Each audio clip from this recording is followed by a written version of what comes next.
Hello friends, welcome back to my YouTube channel SG classes. तो guys, GATE 2023 का exam 4 Feb को architectural and planning exam का afternoon session में है।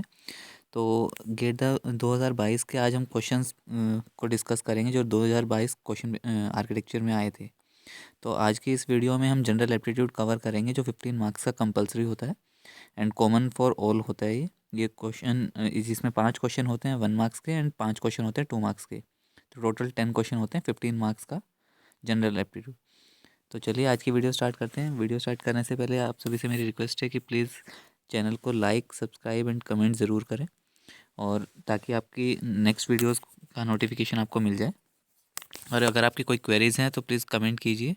मैं आपके सॉल्यूशंस एंड आपकी जो भी क्वेरीज़ होंगी उनको जल्दी से जल्दी क्लियर करूँगा। तो चलिए आज की वीडियो स्टार्ट करते हैं।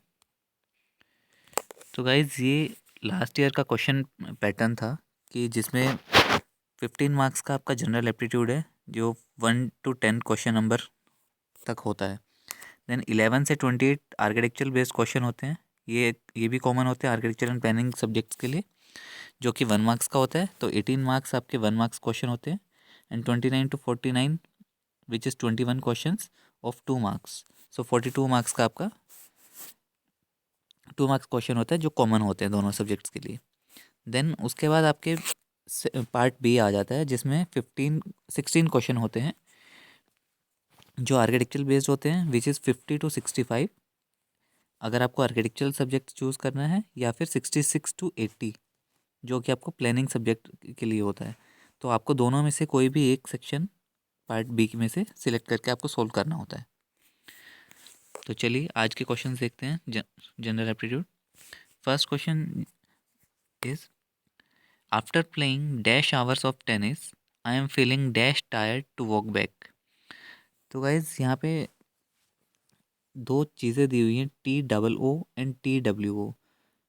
TWO is two which is numeric figure, so and TOO is means too, जिसका मतलब होता है बहुत। So after playing dash hours, hours को हम न्यूमेरिक फिगर में काउंट करते हैं। तो यहाँ पे TWO 2 hours of tennis, then I am feeling dash tired to walk back. I am feeling too tired, बहुत थक गया हूँ मैं। So answer is D. Let's move to the next question. The average number of monthly salaries of M, N and S is 4,000. The average of the monthly salaries of N, S and P is 5,000. The monthly salary of P is 6,000. What is the monthly salary of M as a percentage of the total salary of P? तो चलिए solve करते हैं इस question को। जो question में given है firstly उसको नोट डाउन कीजिए। तो M, N एंड S की average salary, average means in दिनों का एवरेज, जो कि 4,000 है। एंड नेक्स्ट लाइन में दिया है N, S एंड P की average salary. Why we divided by 3? Because यहाँ पे 3 लोगों की एवरेज सैलरी की बात हो रही है। अगर वो 4 होते तो डिवाइडेड बाय 4 होता। तो N, S एंड P की एवरेज सैलरी है 5,000। यहाँ से हम ये कंक्लूज़न निकालेंगे, M plus N plus S की टोटल सैलरीज का सम है 12,000। जैसे 3 को 4,000 से मल्टीप्लाई किया, और यहाँ से N plus S plus P की टोटल सैलरीज, इन तीनों की टोटल सैलरी मिला के कितनी होगी? 15,000। नेक्स्ट लाइन में हमें दिया है P की मंथली सैलरी है 6,000। तो P की अगर मंथली सैलरी 6,000 है तो N plus S plus 6,000 is equal to 15,000। So N plus S की सैलरीज कितनी होगी?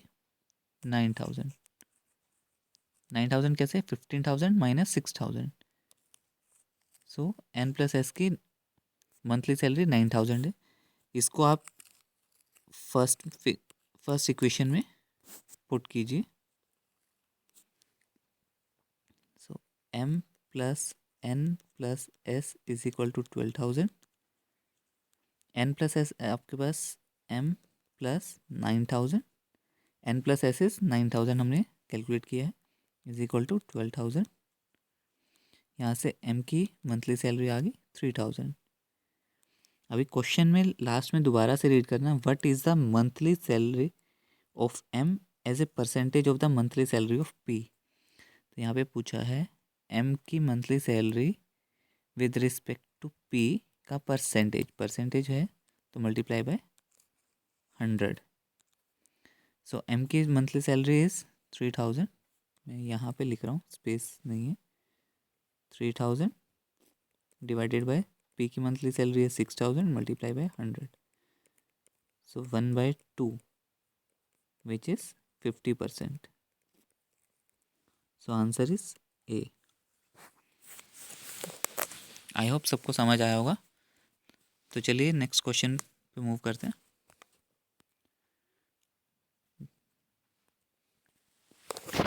A person traveled 80 km in 6 hours. If the person traveled the first part of with a uniform speed of 10 km per hour and remaining part with a uniform speed of 18 km per hour, what percentage of the total distance is traveled at a uniform speed of 10 km per hour? तो question को समझते हैं। एक person 80 kilometre travel करता है 6 hours में, जिसमें से फर्स्ट पार्ट, अब वो फर्स्ट पार्ट हमें नहीं पता कितना है, लेकिन फर्स्ट पार्ट वो 10 किलोमीटर पर आवर की स्पीड से ट्रैवल करता है एंड बाकी पार्ट 18 किलोमीटर पर आवर की स्पीड से ट्रैवल करता है। तो हमें टोटल डिस्टेंस जो उसने कवर किया है उसमें से 10 किलोमीटर जो है वो कितना परसेंट होगा वो कैलकुलेट करना है। तो चलिए सॉल्व करते हैं इस क्वेश्चन को। Let person travel x kilometre at a speed of 10 kilometer per hour. So x, we know time is equal to distance by speed. So time is equal to distance by speed. So इसको हमें दो part में break करना पड़ेगा। 10 kilometre per hour speed है, वो x kilometre travel करता है जो अभी हमें नहीं पता, प्लस 80 किलोमीटर ट्रैवल किया जिसमें से x kilometre 10 kilometre per hour की स्पीड से निकाल लिए and remaining is 18 kilometre per hour. x kilometre travel किया 10 किलोमीटर पर आवर से, 80 में से जो 10 किलोमीटर पर आवर से की स्पीड से डिस्टेंस कवर किया वो माइनस कर देंगे, तो रिमेनिंग हमारा 18 किलोमीटर पर आवर की स्पीड से ट्रैवल किया और टोटल टाइम लगा 6 आवर्स। एलसीएम निकालो, 90 9x plus 5 into 80 minus x is equal to 6।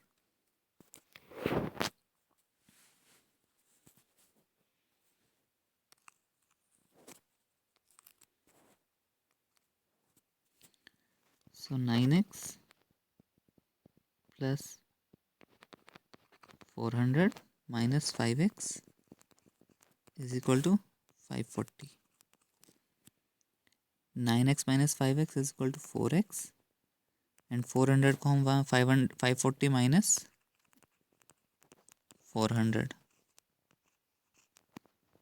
4x is equal to 140, x is equal to 35.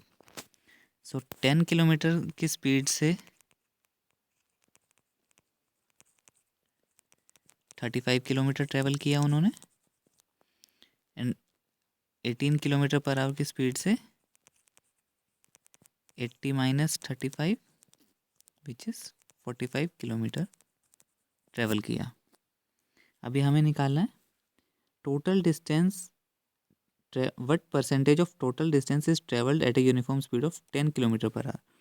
So percentage is 35 10 की स्पीड से किया था। टोटल डिस्टेंस कवर किया 80 से, पर for percentage 100।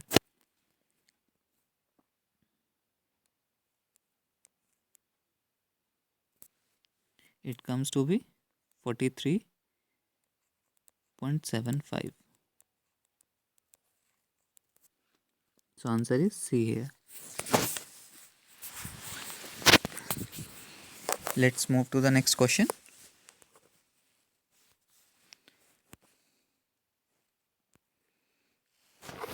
Four girls P, Q, R and S are studying languages in a university. P is learning French. So F, जो जो question में गिवन है वो साथ साथ नोट करते रहिए, उससे आपका क्वेश्चन इजीली सॉल्व हो जाएगा, कोई कन्फ्यूज़न नहीं रहेगी। सो फ्रेंच को F लिख लेते हैं, डच को D, Chinese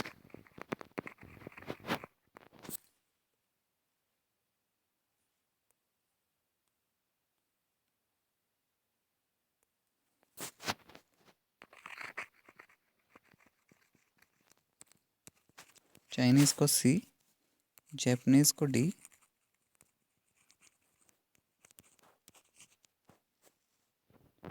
Japanese J and Spanish S।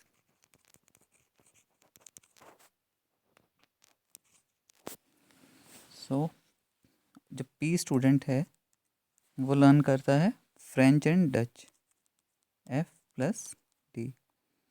Q is learning Chinese and Japanese, R is learning Spanish and French, and S is learning Dutch and Japanese। एक कॉम्बिनेशन ये दिया है हमें। अभी उसके बाद बोल रहा है given that French is easier than Dutch. French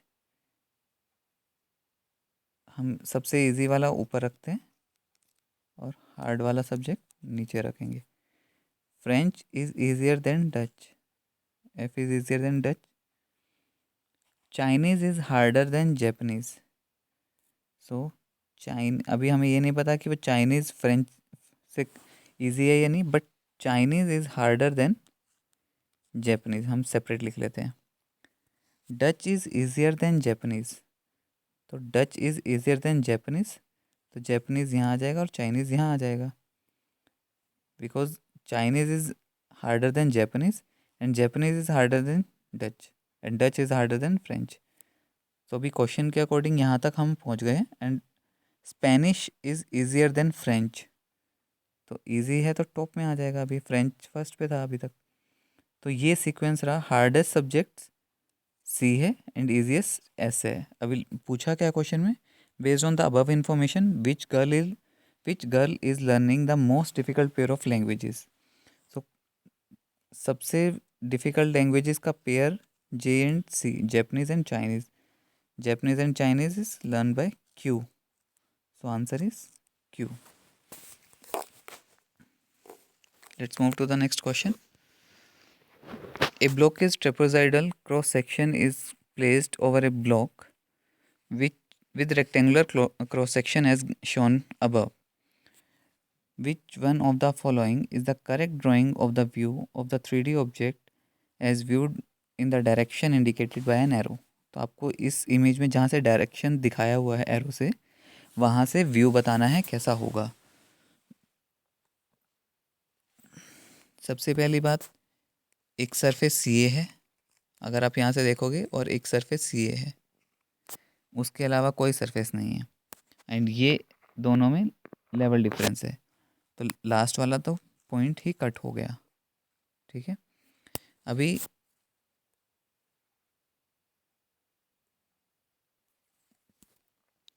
ये एज और ये एज सेम, तो लास्ट में टेपर्ड भी नहीं है। टेपर्ड फ्रंट साइड में होता तो फिर भी ये हम एज्यूम कर सकते थे, बट अभी ये भी नहीं है। थर्ड, बेस रेक्टेंगल में आपको कहीं ऐसा कट दिख रहा है ट्रेप, जहाँ से ये लाइन आ रही है, अगर ये यहाँ पे ऐसा कुछ होता तो फिर भी एज्यूम करते हैं अभी बी भी नॉट एज पर व्यू। तो जब आप बेस को देखोगे, एक रेक्टेंगल है, यस एक रेक्टेंगल है, एंड ऊपर एक ट्रेपेजोइडल बॉक्स है, तो आंसर इज ए।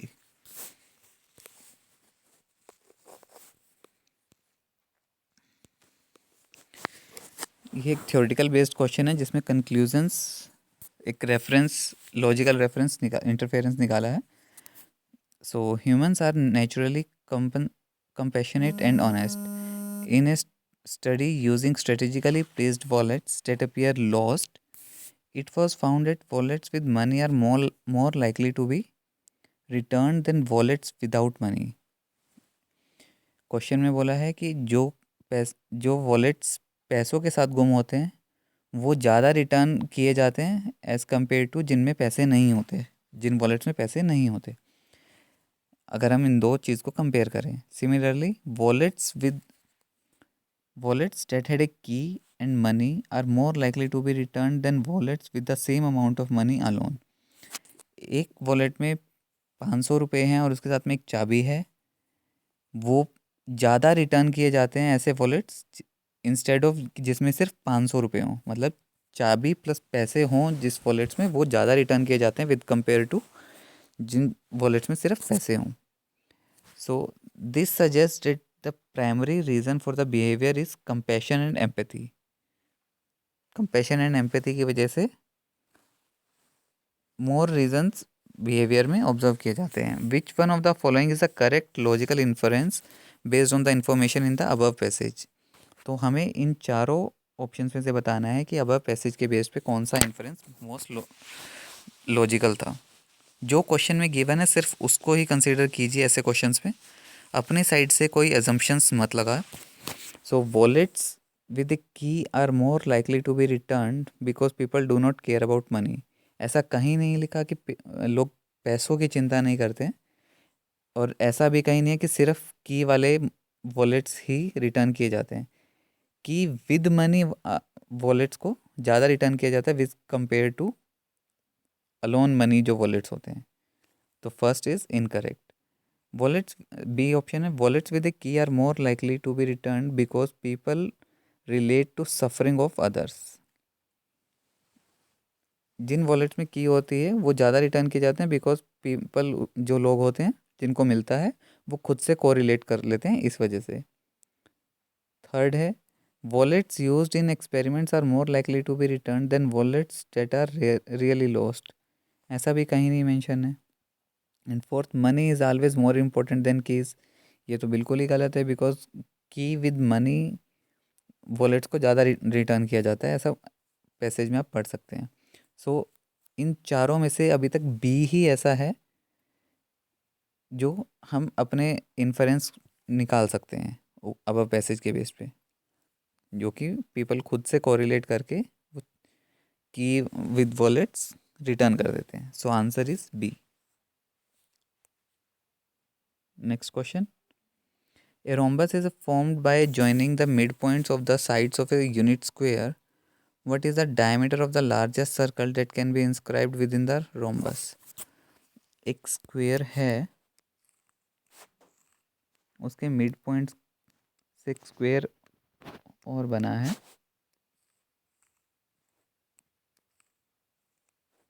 और उसके अंदर एक सर्कल इंस्क्राइब किया है।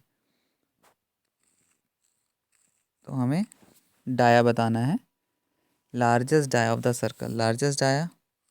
सो largest dia is equal to, ये दोनों इक्वल होंगी साइड्स बिकॉज वो टच करके बना है। तो अगर हम यूनिट स्क्वायर बोला है तो 1 यूनिट टोटल एंड 1 यूनिट ऐसे मिड पॉइंट्स पे है, तो ये 1/2, ये भी 1/2। अगर ये यूनिट स्क्वायर है 1/2 1/2, तो property of right angle triangle, perpendicular, base and hypotenuse. तो अगर आप हाइपोटेन्यूस निकालोगे यहाँ से तो वो डाया के इक्वल होगा, क्योंकि वो साइड और डाया इज इक्वल। तो hypotenuse square is equal to perpendicular square plus base square, theory of right angle triangle. So hypotenuse हमें निकालना है, परपेंडिकुलर स्क्वायर, अगर मैं स्क्वायर एच स्क्वायर हटाऊंगा तो यहाँ पे अंडर रूट लग जाएगा, P square perpendicular is 1/2 plus base is 1/2, दोनों का सेपरेट स्क्वायर। सो 1/2 में अगर कॉमन लेता हूँ तो 1 + 1 is equal to under root 1/2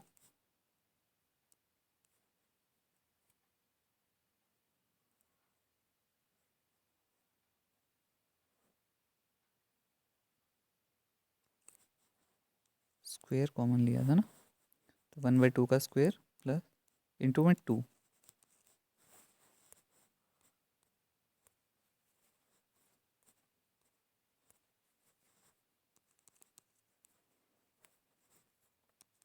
इसको हम ऐसे भी लिख सकते हैं 1/2 multiply by 1/2 multiply by 2।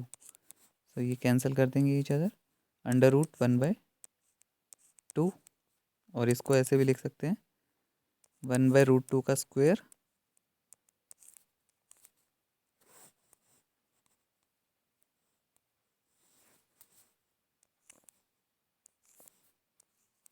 Under the root, square से रूट कैंसिल हो जाता है, सो आंसर इज 1/√2।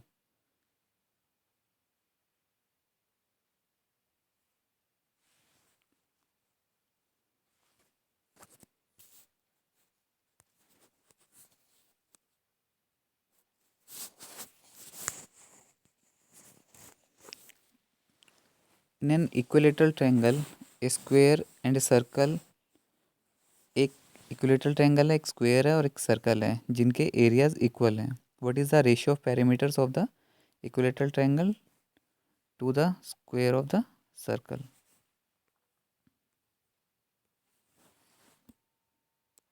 एक इक्विलेटरल ट्रायंगल है, इसका एरिया √3/4, अगर इसकी साइड ए है तो ए स्क्वायर। सर्कल का एरिया और इसका पेरीमीटर क्या होगा, 3 साइड्स हैं 3a। सर्कल का एरिया क्या होगा,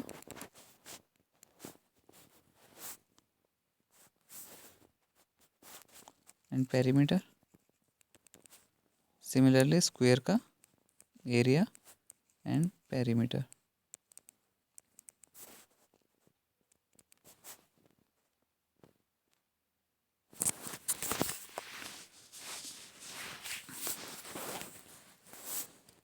area is 2 pi r square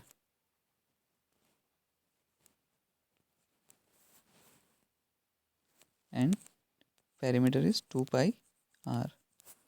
Area is a square, a is side, r is radius and perimeter is 4a।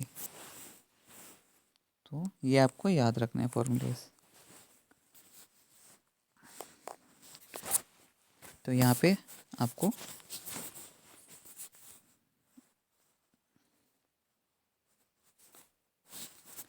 ये फॉर्मूला याद रखते हैं। चलिए सॉल्यूशंस देखते हैं। तो गिवन डेट कि आपको एरियाज इक्वल हैं, तो √3/4 a स्क्वायर ट्रायंगल का area,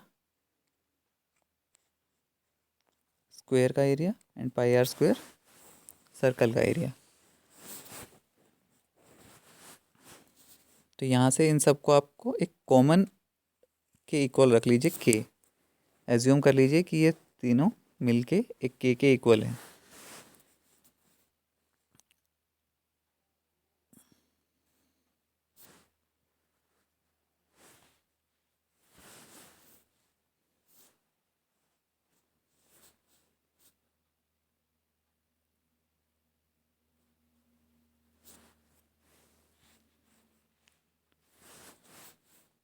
So perimeter is given 3x, x is side of the triangle, 4a, a is side of square, and 2 pi r is radius of circle. So जब हमने इसको equal रखा के, तो इन तीनों को हम x, a एंड r को k की फॉर्म में ले आते हैं. अगर हम यहाँ x रखेंगे तो 2 k की साइड चला जाएगा. अगर हम 3 1/4 x बाई 2 करेंगे is equal to k. So x is equal to 2k by 3 की पावर 1/4. सो 2k इंटू 3 की power 1/4. a is equal to k, so 4a is equal to 4k. And 2 pi r को हम यहाँ multiply में root पाई है तो k के divide में रूट पाई आ गया. तो यहाँ से हमने कन्वर्ट कर लिया सबको k की फॉर्म में. k की फॉर्म में आने के बाद अब सबको 2k से डिवाइड कर दीजिए. जब आप 2k से यहाँ डिवाइड करेंगे तो 2k से 2k कैंसिल हो जाएगा, ये 2 रह जाएगा, यहाँ पे 2 कट जाएगा आपका और k कैंसिल आउट हो जाएगा. So pi divided by root pi is equal to root pi, means pi divided by root pi.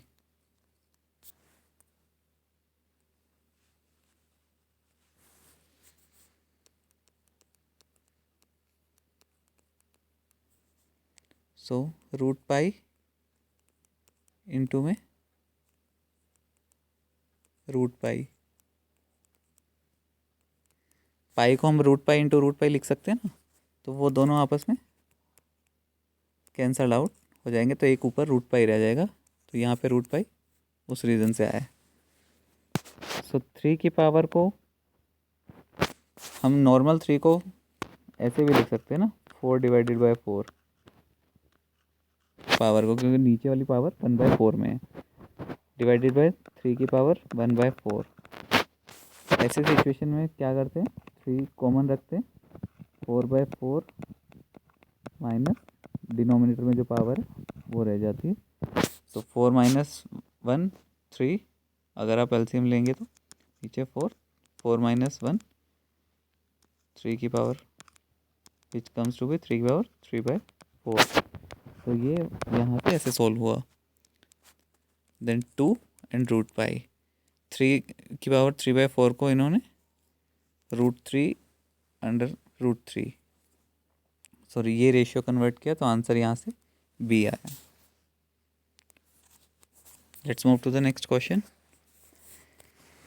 Given below are the 3 conclusions drawn based on the 3 above statements. Statement 1, all teachers are professor. Statement 2, no professor is a male. And statement 3, some males are engineers. ऐसे question को solve करने का best तरीका यही है कि आप इसको वेन डायग्राम से सॉल्व करें.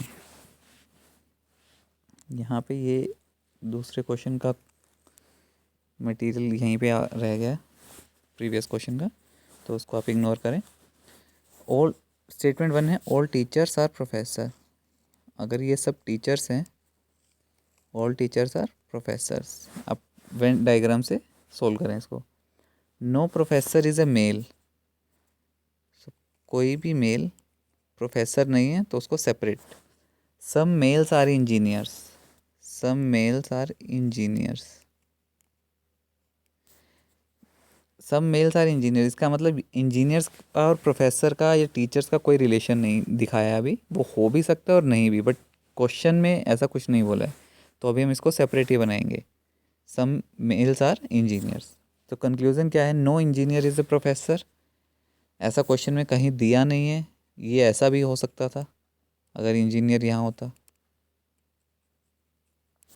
हो सकता था, बट नहीं बताया. सो पहला कंक्लूजन हम नहीं निकाल सकते. सम इंजीनियर्स आर प्रोफेसर. ऐसा क्वेश्चन में नहीं दिया है, सो ये भी नहीं निकाल सकते। No male is a teacher, yes. No professor is a male, ये जो स्टेटमेंट दिया है इससे ये पता चलता है कोई भी मेल प्रोफेसर नहीं है, और जबकि सारे टीचर्स प्रोफेसर हैं, सो कोई भी मेल टीचर नहीं है। यस, ये ठीक है। सो इसके बेसिस पे हमारा ओनली कंक्लूजन 3 इज़ करेक्ट। तो वेन डायग्राम से ऐसे क्वेश्चन को सॉल्व करें, बहुत ईजी हो जाता है। Let's move to the last question of the general aptitude. In a 12-hour clock that runs correctly, how many times do the second, minute and hour end of the clock coincide in a 12-hour duration from 3 p.m. in a day to 3 a.m. to the next day? So एक घड़ी में तीनों सुई एक दूसरे के ऊपर कब होती हैं? 3 p.m. दोपहर से लेके अगले सुबह 3 a.m. तक के टाइम ड्यूरेशन 12 आवर्स का हमें बताना है कि कितनी बार वो एक दूसरे के ऊपर होंगी। तो अगर हम क्लॉक में देखें, सबसे पहले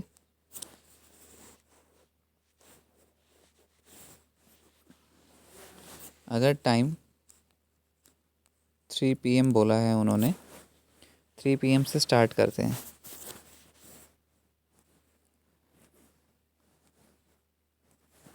थ्री पी एम से स्टार्ट करेंगे तो पहली बार जब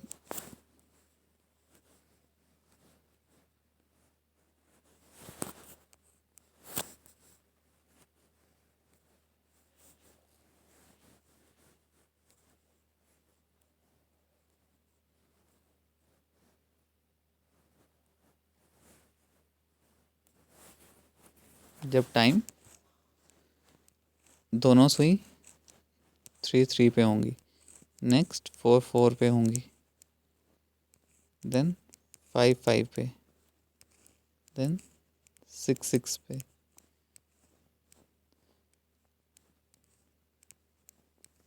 सेम 8 9 10। बट जब 11 पे सुई आएगी बड़ी, छोटी सुई जब 11 पे आएगी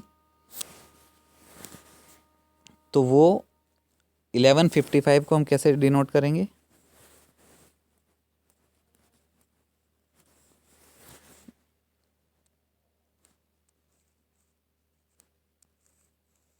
इलेवन 55 ऐसे होगा। तो वो टाइम जब 12 बजने वाला होगा तब वो एक दूसरे पे कोइंसाइड करेंगी, 11 बजे पे कोई नहीं। जब हम देखो ऐसे 11 जब बजेंगे तो सुई ऐसे होंगी, बड़ी सुई जब टर्न करके यहाँ पे आएगी तो वो छोटी सुई तब तक 12 पे पहुँच चुकी होगी, 11:55।